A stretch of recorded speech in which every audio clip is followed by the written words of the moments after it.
તો કેમ છો મિત્રો? આજે આપણે બનાવવાના છીએ આખા લસણનું શાક. તો ચાલો જલ્દી ચાલુ કરીએ.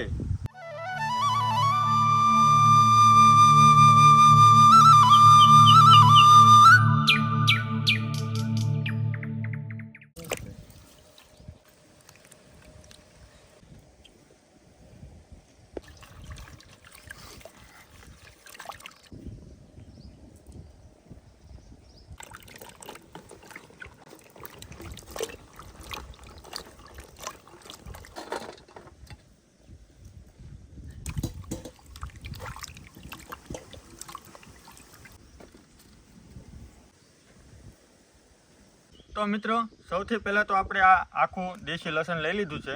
તો એને આપણે સરસ મજાનું ફોલી લીધું છે. તો હવે મિત્રો આની અંદર આપણે છે ને સૌથી પહેલાં તો આની અંદર મસાલો નાખવાનો રહેશે. તો ચાલો મિત્રો આની ઉપર આપણે મસાલો સૌથી પહેલાં નાખી દઈએ.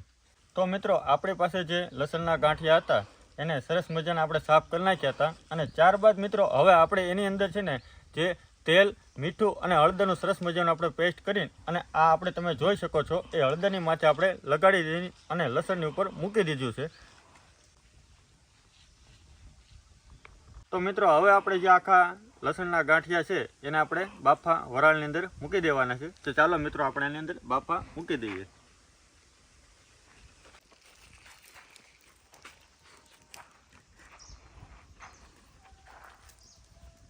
હવે મિત્રો આની ઉપર આપણે સરસ મજાનું ઢાંકી દીધું છે.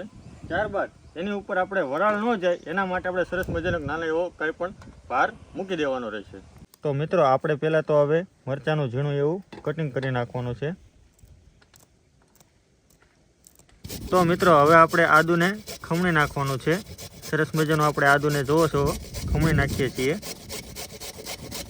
ટમેટાને પણ મિત્રો આવી રીતે આપણે સરસ મજાનું ખમણી નાખવાનું છે.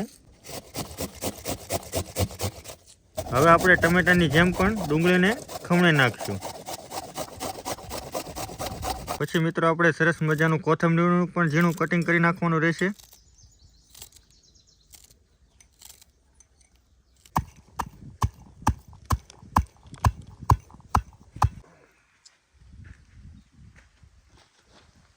હવે આપણે બાફેલા લસણ હાટું વઘાર તૈયાર કરી નાખશું.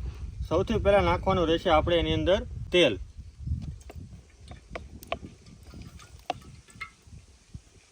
હવે આપણે આની અંદર નાખી દઈશું. તેલ આવી ગયા પછી જીરું, તમાલપત્ર અને મરચાં ને હિંગ પણ સાથે નાખી દેવાની રહેશે.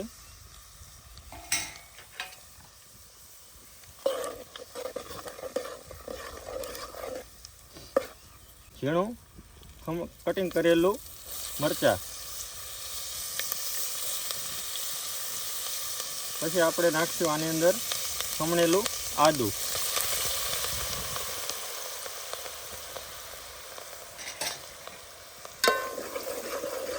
પછી નાખી દઈશું આપણે ડુંગળીનું ખમણેલી.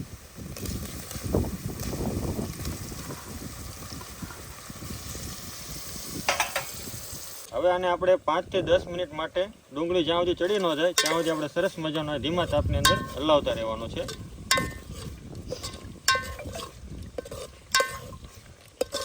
હવે આપણી ડુંગળી ચડી ગઈ છે અને તેલ છૂટું પાડવા માંડ્યું છે. તો હવે નાખી દઈશું આપણે ટમેટાની ગ્રેવી અંદર.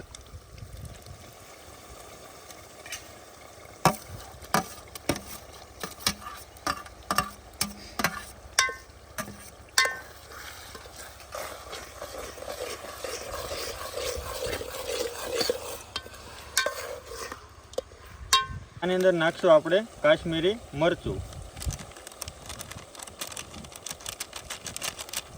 મરચું પણ તમે તમારા સ્વાદ પ્રમાણે નાખી શકો છો. વધારે ઓછું તમે તમારા સ્વાદ પ્રમાણે નાખી શકો છો.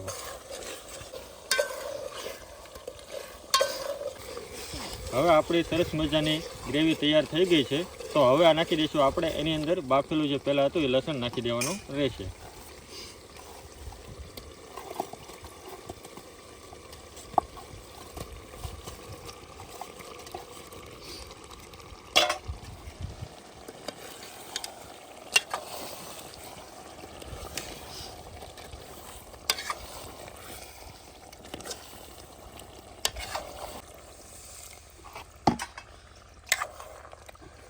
તો મિત્રો આપણી ગ્રેવી અને આખું લસણ સરસ મજાનું મિક્સ થઈ ગયું છે. તો એની ઉપર નાખી દેવાનું રહેશે આપણું ઝીણું કટિંગ કરેલું લીલું લસણ.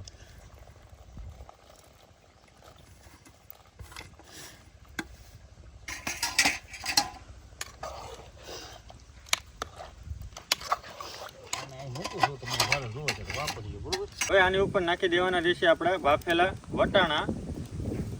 મિત્રો આ વટાણા નાખવાનું છેલ્લે કારણ છે કે આ વટાણા છે એ છૂટા ન પડી જાય, એટલા માટે આપણે આ વટાણાને છેલ્લે નાખવાના રહેશે. ત્યારબાદ મિત્રો આપણે સરસ મજાનું આ બધું મિક્સ કરી નાખીએ. એ રીતે આપણે ધીમા તાપની અંદર આપણે હલાવતું રહેવાનું છે.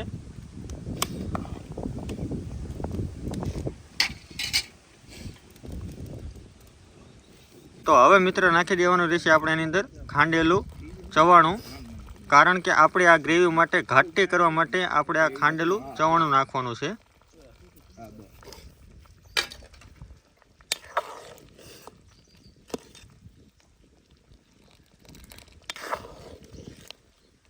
મિત્રો આપણે આખા લસણનું શાક બનીને તૈયાર થઈ ગયું છે. તો હવે આપણે નાખી દેવાનું રહેશે આની અંદર કોથમરીનું કટિંગ.